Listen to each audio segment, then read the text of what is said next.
To tell you about an executive order on cybersecurity that the president just signed.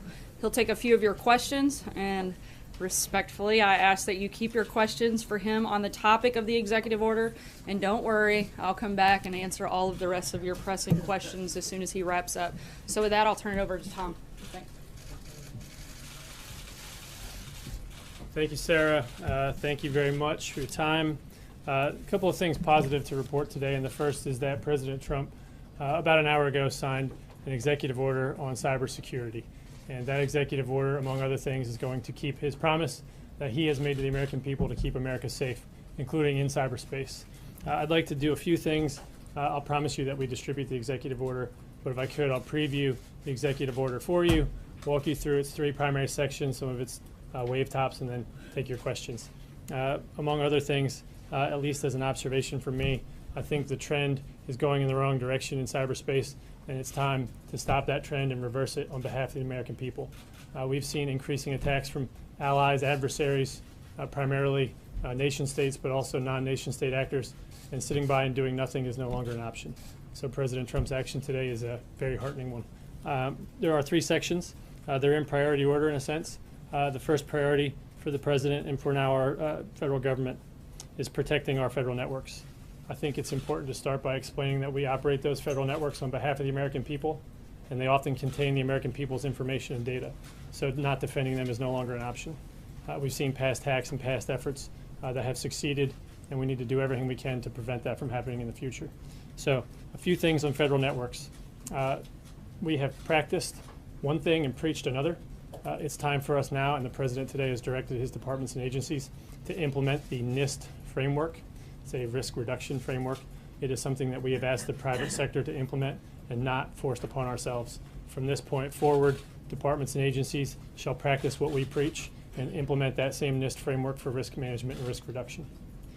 Second, I think of note point in protecting our federal networks is that we spend a lot of time and inordinate money protecting antiquated and outdated systems. We saw that with the OPM hack and other things.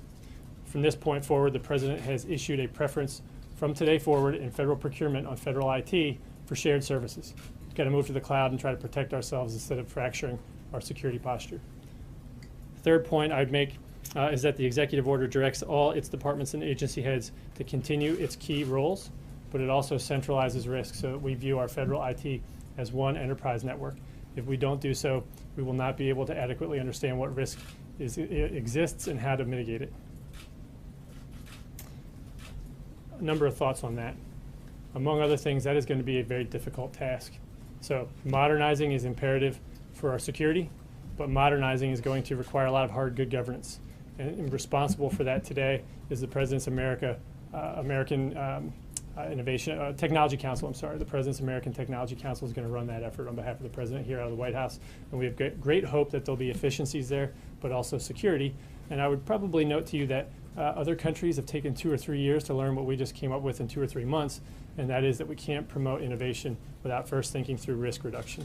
So doing that together is a message that we've learned, but doing it together is a message we'd like to encourage private sector folks to adopt. So point 2 in the executive order is our critical infrastructure cybersecurity effort. The President has directed the President's cabinet to begin the hard work of protecting our nation's most critical infrastructures, utilities, financial and healthcare systems, telecommunications networks. He's directed them to identify additional measures to defend and secure our critical infrastructure. And he's continued to promote the message that doing nothing is no longer an option. So the executive order not only requires his departments and agencies to help those critical infrastructure owners and operators and the most important ones, but to do it in a proactive sense. He messages a tilt towards action. We've seen bipartisan studies, an observation from me, over the last 8 years. Both parties, they've made powerful recommendations. They have not been adopted for various reasons. This executive order adopts the best and brightest of those recommendations, in my view. I'm going to stop with those three and take questions. 2 questions for you real quickly. First, actually, if I could. Yes, please. Brian. Brian, go ahead. First, was the Russian hack in any way responsible or an impetus for this? Number 2, I've talked to IT people who say putting stuff on the cloud actually can be problematic. as far as security. So what additional security measures would you apply to the cloud to make sure that it's not as risky as some of the IT people tell us it would be? Yeah, a couple questions there. So let me say three things first. The third section of the executive order, maybe the one I skipped over here a moment ago, speaks to two halves. It speaks to not only the need to develop the norms in the interoperable open communication system that is the internet. The United States invented the internet, and it's time to maintain our values on it. But it also speaks to a deterrence policy, which has long been overdue. And so the Russians are not our only adversary on the internet, and the Russians are not the only people that operate in a negative way on the internet. The Russians, the Chinese, the Iranians, other nation states are motivated to use cyber capacity and cyber tools to attack our people and our governments and their data.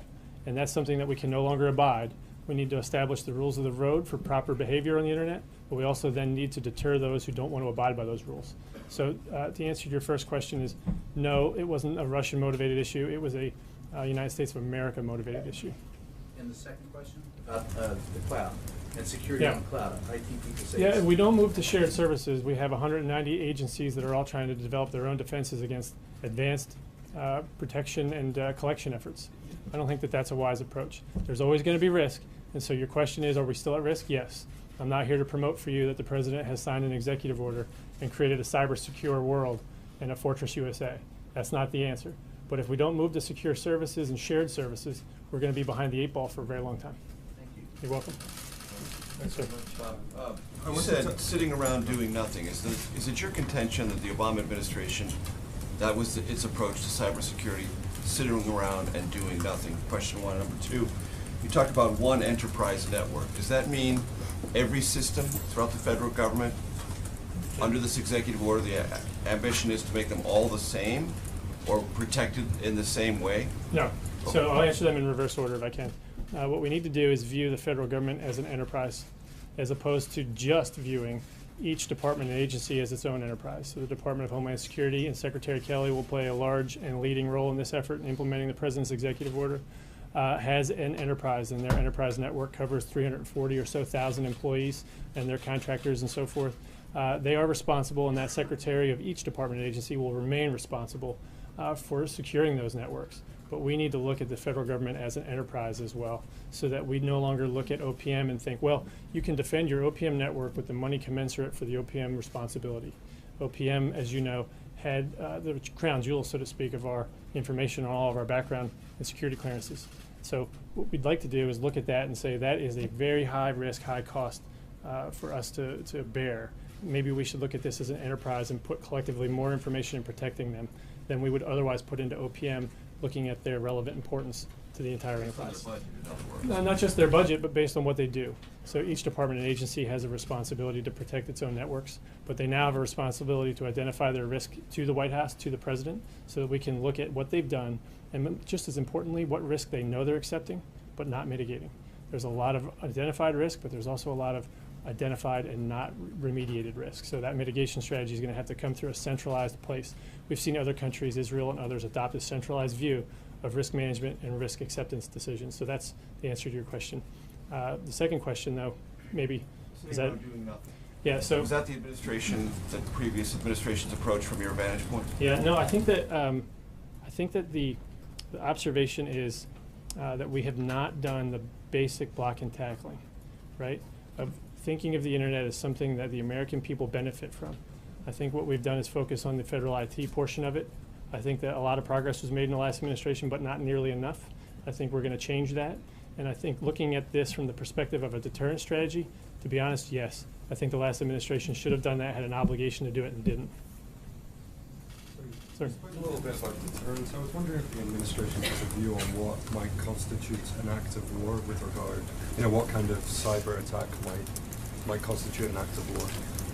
Yeah, there's a whole lot that we'll talk about in terms of what constitutes a cyber attack, what's war and what's not war. The Talon Manual and other things are important, but I think the most important answer to your question is that we're not going to draw a red line on cyber war at this point today. It's not within the direct scope of the executive order. But it also would violate, I think, the president's primary mission to me to not telegraph our punches. If somebody does something in the United States of America that we can't tolerate, we will act. Sir? You said that the point goal of this is to secure the internet. You talk about the internet as something that Americans Americans use and enjoy. Well, the technical standards for most things on the internet are put together by many international standards organizations and engineers and things like that that often aren't in the United States. Has there been any talk of outreach to these sorts of bodies to try and build in security into the next generation of protocols? Yeah, absolutely. So the message here is not just protecting the people of America.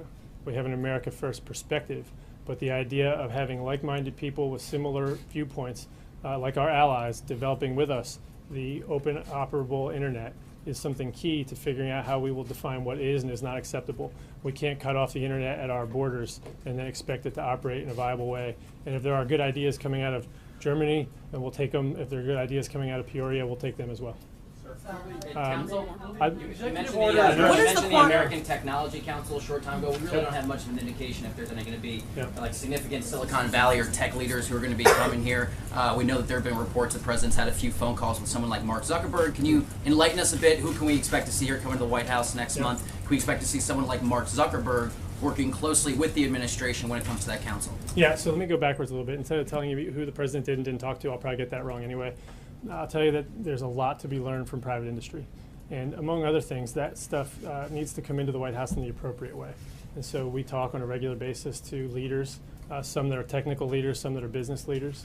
My point of calling out the American Technology Council was to point out that they're going to have a leadership role in modernizing our federal IT.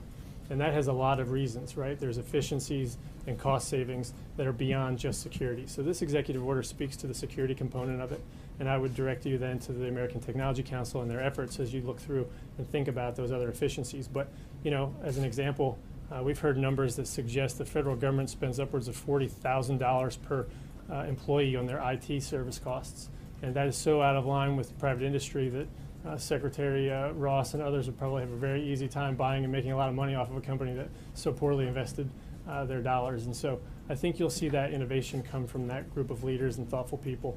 And then in terms of what you'll see over the next month, I would say I don't know how to answer that specifically, but I'd like to take the opportunity in the opening before Sarah pulls me to thank 2 or 3 people, and one of them high on my list is Mayor Giuliani. I'd like to thank him for the advice he's given to me and to the president and to others as we formulate this thinking. I'd like to thank Representative McCall. I'd like to thank a few other members of Congress, Representative Ratcliffe and Hurd, Representative Nunez, Senator Collins, Senator McCain in particular, Senator Byrd and White House. Burr and White House. There's a number of people that have provided thought leadership, have taken action, have passed legislation, all those things that we've liked, and that has improved our cybersecurity over the last 8 years. So I don't want to be critical of things that have happened over the last 8 years, but I do want to look forward to improvement. As you go forward, sir, could you tell a former Obama administration official who dealt with other countries and other entities in other countries, he said that there were tens of thousands of attempts to hack into government systems daily. Can you quantify, can you confirm or deny that? No.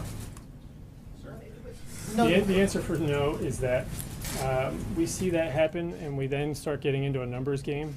And what I think would be a better argument right now, not to cut off that question, it's a reasonable one, but the better answer here is for us to figure out how we can provide a better collective defense of our federal IT and those networks and data that we operate. If we do it based on an individual attack basis, we're probably looking at it in the wrong way. So was this person correct when they said from entities from around the Yeah. world? I would say it this way without numbers. The trend line is going in the wrong direction. We see additional attacks, additional numbers, additional volume, and occasionally additional successes that trouble us. And that's the best way I can quantify that for you today. Yeah, you're welcome. Thank you, Mark. Pull me off. Can you just say why the cybersecurity order was delayed? This was going to come out one day early in the administration, and there had been a lot of talk about concern from Silicon Valley and tech leaders with the direction that it was going in. So do you have some sense of the kind of support that this order has, support or not, from the tech world? I want to answer you and even reject part of your question if I can, right? And I think that'll be clarifying. So first I'll reject one part of your question. So we did see some concerns, but I don't think that they remain, and I'll look forward to their response after they read the president's executive order today. One of those concerns, for example, arose when they read the voluntary call in the president's executive order, which I applaud today, that we reduced greatly the number of botnet attacks in the United States, this distributed denial of service attacks. That's going to require voluntary cooperation among all the different owners and operators of different privately held companies, from service providers to manufacturers of goods. And those things are going to have to happen voluntarily. What the president calls for is for the government to provide the basis for that coordination. Without defining who's in and who's out, it's a voluntary operation. But we know that they have the technical capacity, if they have the will, to come together on behalf of the American people and reduce those botnets dramatically. And the president's calling for them to do that. He's asking for a Secretary of Homeland Security and a Secretary of Commerce to facilitate that. And what we thought we saw was reflections of a concern that there would be a compulsion. And I think that that's something that I can put to rest today. And that's why I poked on your question a little bit. But then if I could, the broader question of delay, I don't really much take that either. I think sometimes we've been criticized for doing things too quickly. And now maybe we're being criticized for doing things too slowly. So maybe I'm right in the middle of the sweet spot, I would argue. But I think the president has hit this timing perfectly, and I'll tell you 3 reasons why. One of the block and tackle things that he directed us to do before the executive order was to get the money right. He's picked a cabinet full of people that know that business operations and business functions have to follow first, so that you can then provide policy that they can implement, right? So policy sets direction and vision, but if you don't have the right money and back office infrastructure and so forth to implement those things, well, then you have to either change your vision or change your amount of money. And so just off the top of my head, I thought you might ask that question. The first I already preemptively answered, and that is that we kind of learned a lesson here that we don't want to innovate with policy on the innovation side and secure with policy on the security side without doing that in tandem. And you saw the president signed on Friday last the Technology Council, and he signed today the cybersecurity order, and that was done intentionally. And then lastly, in between now and then, the president's FY18 budget allocated $819 million to DHS's cybersecurity budget alone. It dedicated an increase of $1.5 billion across all departments involved in protecting cyberspace. So from my perspective, both his first budget request and his future ones have right-sized and aligned that amount of money to keeping America safe. And that might answer all 3 components of your question. And with that, I know Sarah wants to pull me away. So thank you so much for your time. Appreciate it. Please address concerns Americans might have about political motivations that these cybersecurity companies, like, for instance, you mentioned Facebook, they're very political, or CrowdStrike. I'm sure he'll be happy to come back to questions later. Thank you so much, Tom. And actually, he was wrong on one thing. I would gladly have let him stay up here and talk cybersecurity with you all day. A few announcements, and then, as promised, I will get to, I'm sure, all of your many pressing questions. I'd like to announce that the President also just signed another executive order establishing the bipartisan Presidential Advisory Commission on Election Integrity. This will be chaired by Vice President Mike Pence. The President is committed to the thorough review of registration and voting issues in federal elections, and that's exactly what this commission is tasked with doing. The bipartisan commission will be made up of around a dozen members, including current and former secretaries of state, with Kansas Secretary of State Chris Kobach serving as vice chair. It will also include individuals with knowledge and experience in elections, election management, election fraud detection, and voter integrity efforts. 5 additional members that have been announced as of today: Connie Lawson, the Secretary of State of Indiana; Bill Gardner, Secretary of State of New Hampshire; Matthew Dunlap, the Secretary of State of Maine; Ken Blackwell, former Secretary of State of Ohio; and Christy McCormick, a Commissioner on Election Assistance Commission. The Commission will review policies and practices that enhance or undermine the American people's confidence in the integrity of federal elections and provide the President with a report that identifies system vulnerabilities that lead to improper registrations and voting. We expect the report will be complete by 2018. The experts and officials on this commission will follow the facts where they lead. Meetings and hearings will be open to the public for comments and input, and we will share those updates as we have them. In cabinet news, Secretary Perdue is in Cincinnati, Ohio today to announce the Agriculture Department's plan for reorganizing to provide better service to the American people, as the President directed in his March 13th executive order. With the barges of the Ohio River behind him, many of which contain products that are beginning a journey that will ultimately take them to markets overseas, Secretary Perdue will announce a new mission area for trade and foreign agriculture affairs, recognizing the growing importance of international trade to the agriculture sector of the economy. United States Immigration and Customs Enforcement will hold a press conference at 2:15 today, probably not too far away, to announce the results of a highly successful recent gang surge operation. The President has made enforcement of our nation's immigration laws a top priority, and today's announcement will underscore not only that commitment, but his focus on targeting transnational gangs and prioritizing the removal of criminal aliens who pose a threat to public safety. Also today, Secretary Mattis met with the Turkish Prime Minister in London to discuss a range of bilateral security issues, and the Secretary reiterated the United States' commitment to protecting our NATO ally, and both leaders affirmed their support for peace and stability in Iraq and Syria. One other thing I wanted to point out, last night Obamacare suffered another serious blow as Aetna announced its decision to pull out of the Nebraska and Delaware marketplaces, which ends their participation in exchanges completely. They've sustained hundreds of millions of dollars over the last several years and is projected to lose more than $200 million in 2017. The company attributes those losses to structural issues within the exchanges, quote, that have led to co-op failures and carrier exits and subsequent risk pool deterioration, end quote. This latest news adds to the mountain of evidence that Obamacare has completely failed the American people and reinforces why there is no time to waste in repealing and replacing this law before it takes our entire healthcare system down with it. Finally, I know we hold those hands. I know we sent out a timeline regarding the firing of former Director Comey yesterday because there seemed to be some misperceptions about the meeting between the President and the Attorney General and the Deputy Attorney General on Monday. But I'm going to read it to you all again just to make sure we're all on the same page because I want the sequence of events to be perfectly clear to everyone. The President over the last several months lost confidence in Director Comey. After watching Director Comey's testimony last Wednesday, the President was strongly inclined to remove him. On Monday, the President met with the Attorney General and the Deputy Attorney General, and they discussed reasons for removing the Director.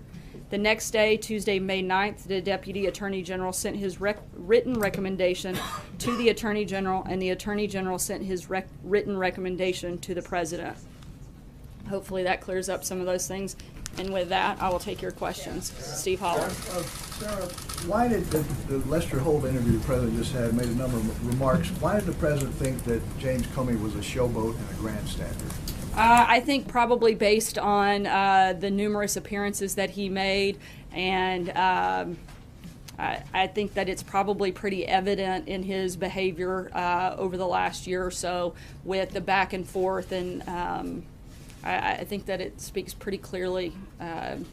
Those words don't leave a lot of room for interpretation, so I think it's pretty clear what he meant. When were these three conversations that the President had with James Comey about whether he was under investigation or not? He said one was at dinner, 2 phone calls. Was that since January 20th or when? That's my understanding, but I don't have exact dates on when those phone calls took place. Jonathan? Sarah, two parts of the Comey question regarding the interview the President just gave. First of all, isn't it inappropriate for the President of the United States to ask the FBI Director directly if he is under investigation? No, I don't believe it is. One of these conversations, the President said, happened at a dinner where the FBI Director, according to the President, was asking to stay on as FBI Director. Don't you see how that's a conflict of interest? The FBI Director is saying he wants to keep his job, and the President is asking whether or not he is under investigation? I don't see that as a conflict of interest, and neither do the many legal scholars and others that have been commenting on it for the last hour. So no, I don't see that as an issue. And Sarah, the other thing I want to ask you about is, I asked you directly yesterday. 3, I think, yeah. This different subject related to Comey. I asked you directly yesterday if the President had already decided to fire James Comey when he met with the Deputy Attorney General and Attorney General. And you said no. Also, the Vice President of the United States said directly that the President acted to take the recommendation of the Deputy Attorney General to remove the FBI Director. Sean Spicer said directly it was all him, meaning the Deputy Attorney General. Now we learn from the President directly that he had already decided to fire James Comey. So why were so many people giving answers that just weren't correct? Were you guys in the dark? Was the Vice President misled again? As happened I know you'd love to report that we were misled, and we want to create. Hold on, Jonathan. I let you finish and read off every single one of those statements. So, unless you want to trade places, I think it's my turn now. I think it's pretty simple. I hadn't had a chance to have the conversation directly with the president to say. I'd had several conversations with him, but I didn't ask that question directly. Had you already made that decision? I went off of the information that I had when I answered your question. I've since had the conversation with him right before I walked on today, and he laid it out very clearly. He had already made that decision. He'd been thinking about it for months, which I did say yesterday and have said many times since. And Wednesday, I think, was the final straw that pushed him, and the recommendation that he got from the Deputy Attorney General just further solidified his decision. And again, I think reaffirmed that he made the right one. Was the Vice President in the dark too? This is important. Was the Vice President in the dark too?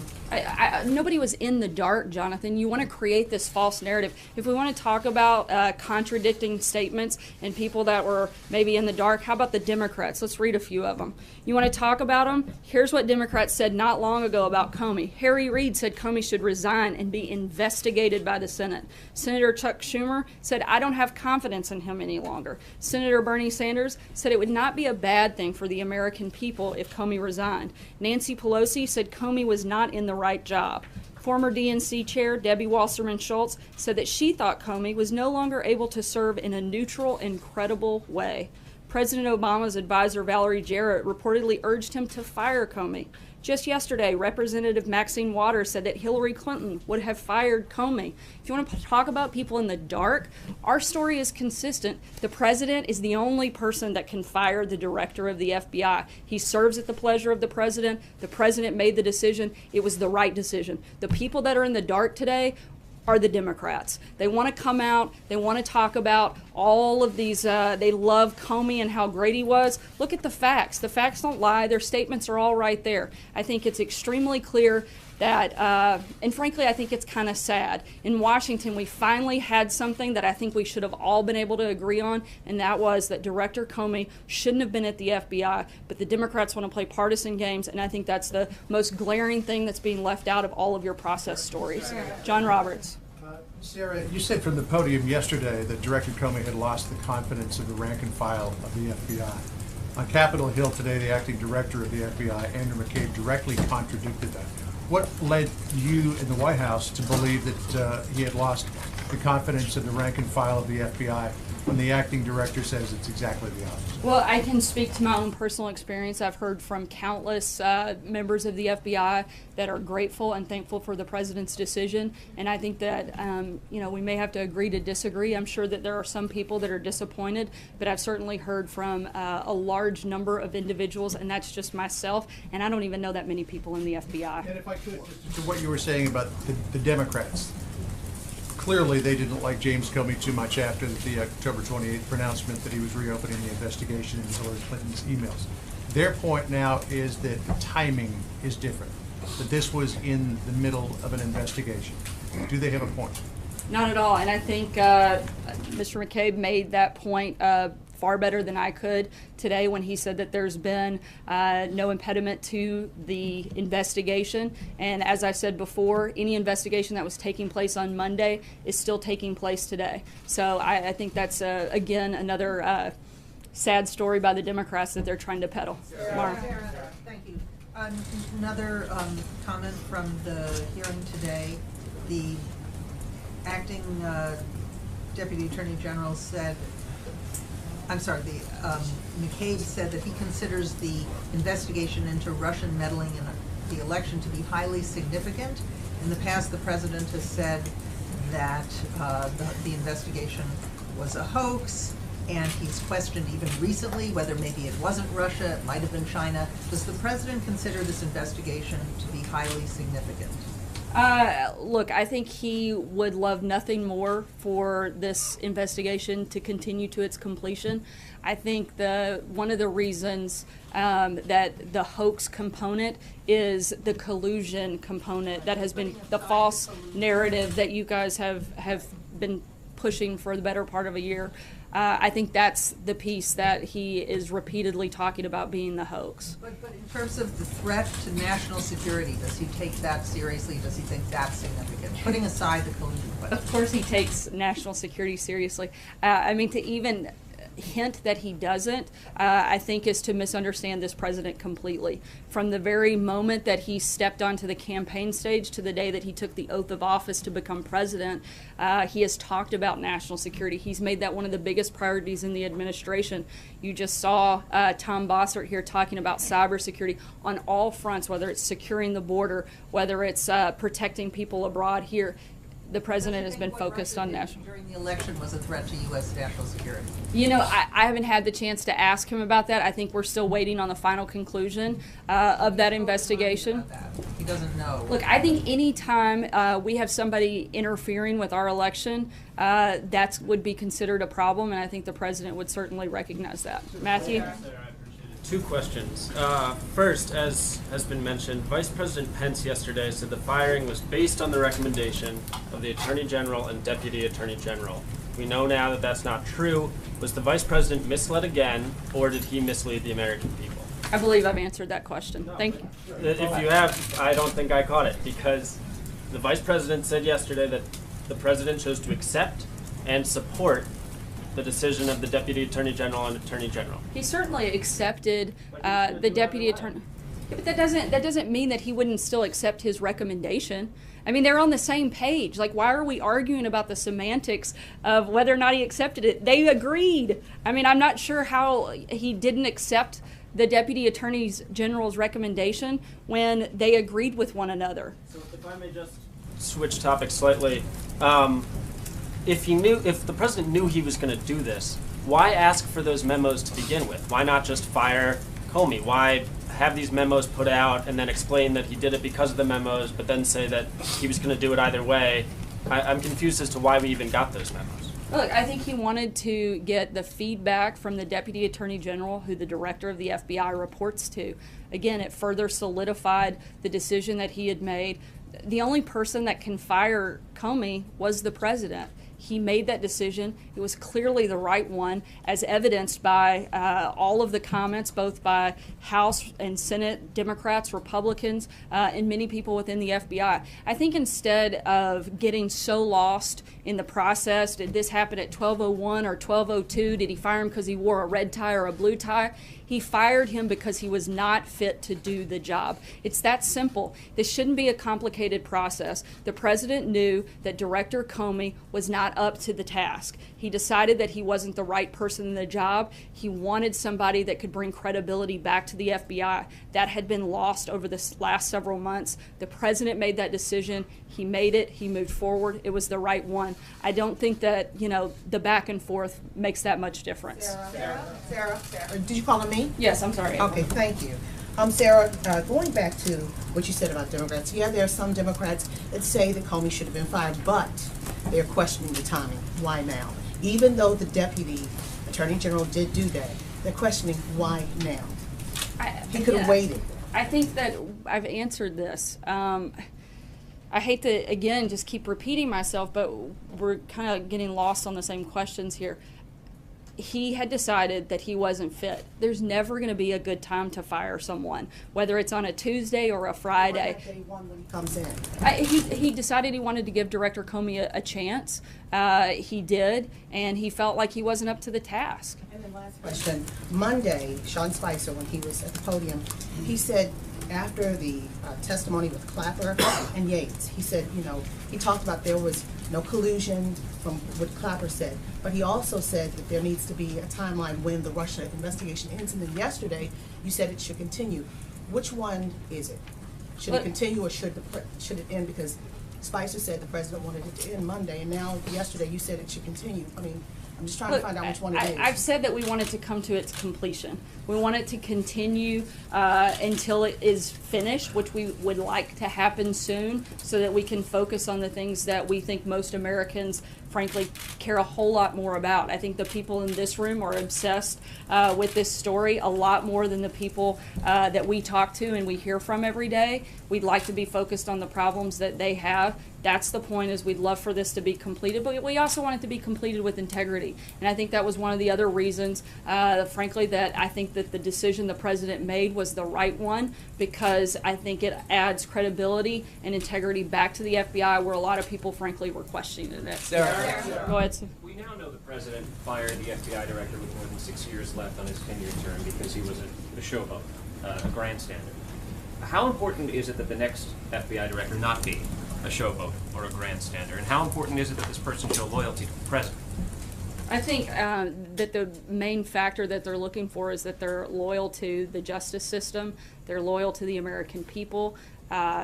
This president is looking for somebody who can come in that is independent and has the support, I think, across the board, whether it's Republicans, Democrats, members of the FBI, and certainly the American people. Again, it wasn't just one thing that caused the president to make this decision. A large part of why he made this decision was because he didn't feel like Director Comey was up to the job. He had watched, it was just an erosion of confidence that he had in his ability to carry out the tasks that needed to be done. He's looking for somebody who can do that. Jordan? Thank you, Sarah. Two questions. First, I want to follow up on what John asked about the rank and file of the FBI. Don't you think the acting director of the FBI has a better handle on the rank and file than you do? Look, I'm not going to get in a back and forth on who has a better handle. Again, I've heard from multiple individuals that are very happy about the president's decision, and I know that it was the right one. I believe that most of the people that we've talked to also believe it was the right decision to make. I want to also ask about the meeting yesterday between President Trump and the Russian foreign minister. Can you walk us through how a photographer from either a Russian state news outlet or the Russian government got into that meeting and got those photographs out? Yeah, the same way that they would whoever the president was meeting with when it comes to a foreign minister or a head of state. Both individuals have official photographers in the room. We had an official photographer in the room, as did they. Usually, media, independent media in the U.S. is typically invited into those meetings. Why didn't that happen in this case? It varies, actually, not always, particularly sometimes the protocol when it is not the head of state and prior to the president meeting with the head of state, that wouldn't always take place. So again, proper protocol was followed in this procedure. Sarah. Has the president been questioned by the FBI with regard to their investigation into Russian interference in the election? Not that I'm aware of. Does he expect to be? I haven't had a chance to ask him that question, so I don't know. I'm not going to guess on what he may expect. Major? So, at the Justice Department, there's a general protocol that discourages conversations with the President of the United States by the FBI director about anything that might involve the President. That's a general aspect of the protocol that's usually fired, to ensure that there is no confusion about political interference of any kind, or even the impression or the appearance of political influence on the FBI. That's the standard procedure. You just said here it was appropriate for the President of the United States to ask whether or not he was under investigation. Why is it appropriate if that's not consistent with the guidelines at the Justice Department to avoid that very encounter? We've talked to several legal scholars have weighed in on this and said that there was nothing wrong with the president asking that question. The Justice Department should change its protocol. I haven't seen their protocol. I'm only speaking to the information that I have at this point. No, it's not what I think. I mean, look at the people that followed up the interview. There were multiple attorneys that came on after and specifically stated that it was not inappropriate and it wasn't wrong for the president to do so. So, again, I can only base it off. I'm not an attorney. I don't even play one on TV. But what I can tell you is what I've heard from legal minds and people that actually are attorneys, and that's their opinion. So I have to trust the justice system on that fact, too. Would you say, based on the experience that you and Sean and this communications office had Tuesday and Wednesday, that you were given all of the best information to relay to the American public through us, and your job is to relay that information to the American public, we're only intermediaries, about what happened with this firing and the rationale for it? Intermediaries. You seem to take a much more proactive approach most of the time, but I'll go with intermediaries for today. Look, I think we were absolutely given the information that we could have at that time. It was a quick-moving process. We took the information we had as best we have it and got it out to the American people as quickly as we could. And would you say that that information was accurate then or is more accurate now? I would say that after having a conversation with the president, you don't get much more accurate than that. And so by that standard, should reporters and the country essentially wait for a pronouncement from the president before believing that which is stated on his behalf by the White House communications staff? Look, Major, I'm not going to get into back and forth that we have to have like a direct quote every single time. In this process, I gave you the best information I had at the moment. I still don't think that it contradicts the president's decision. You guys want to get lost in the process. I don't believe asking you a question and getting an answer is lost in the process, Sarah, with all respect. Yeah, and I'm answering those questions. It's very simple. The president decided to fire Director Comey. Nobody else gets to make that decision, and he made it. He stands by it, as do the rest of us. Thanks. Sarah. Mike? Yeah, 2 questions. Following up on this, back in, I think, October of last year, the former president was highly criticized by members of the FBI and other ethical folks outside of the FBI for making some comments on television that were sort of suggested that he had an opinion about how the Hillary Clinton email case should go. And the charge was that he was interfering, that he was putting his thumb on the scale of an ongoing active investigation. There was a lot of criticism from Republicans of the president about that. Talk to me about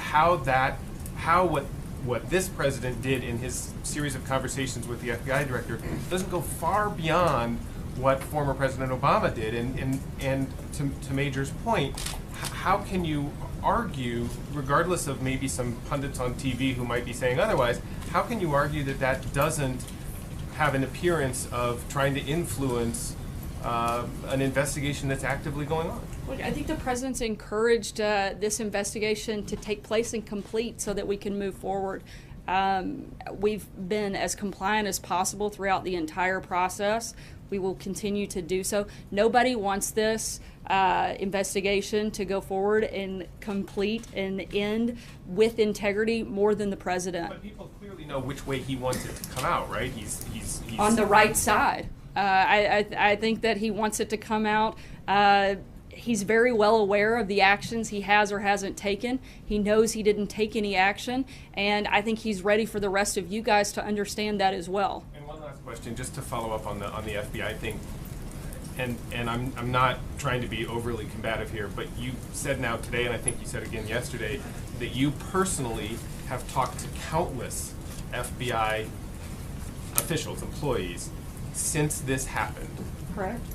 I mean, really? Like, really? So are we talking between like email, text messages? Absolutely, 50, yes. 60, 70? Look, we're not going to get into a numbers game. I mean, I have heard from a large number of individuals that work at the FBI that said that they're very happy with the president's decision. I mean, I don't know what else I can say. Catherine. Sarah, there's a report in the Wall Street Journal that the Deputy Attorney General asked the White House counsel to correct the version of events that was coming out initially after the Comey firing. Is that accurate, and does that contribute to the different versions of events we've seen over the last 48 hours? I'm not aware of a specific ask for a correction. I do know that we all want to make sure that we get this right, and that's been our, plan. What we've attempted to do all along. It's the reason we sent the update last night. I know there were several questions after the briefing yesterday, and I addressed that again in the opening today. Our goal is to get this as right and clear as we can. Did the president know that Comey had sought more resources for his investigation before he made the decision? No, and I also think, based on what I've seen, the Department of Justice has also pushed back and said that that's not accurate. So, but I would refer you to them. Sarah? Sarah, was it a mistake for the White House to try to pin the decision to fire James Comey on Rod Rosenstein? I don't think there was ever an attempt to pin the decision on the Deputy Attorney General. Look, I think his recommendation, again, it was extremely clear. The president, though, makes the decision. The buck stops with him. Nobody's ever tried to say that this wasn't the president's decision, that he wasn't the one that carried it out, and to try to, I think, conflate those things is just not what took place. We know that the president's been thinking about this for a long time. Wednesday, it certainly, I think, expedited the director's testimony last Wednesday, and then getting the recommendation from the Deputy Attorney General, I think just further solidified the president's decision. And just to clarify one thing you said, that the president has encouraged this investigation into Russia. He wants to see it reach its completion sooner rather than later. How has he encouraged it if he just fired the man who was overseeing the Russian investigation? There are multiple people that are part of this, and it's not just the FBI. You've got the House committee, the Senate committee. Look, again, the point is We want this to come to its conclusion. We want it to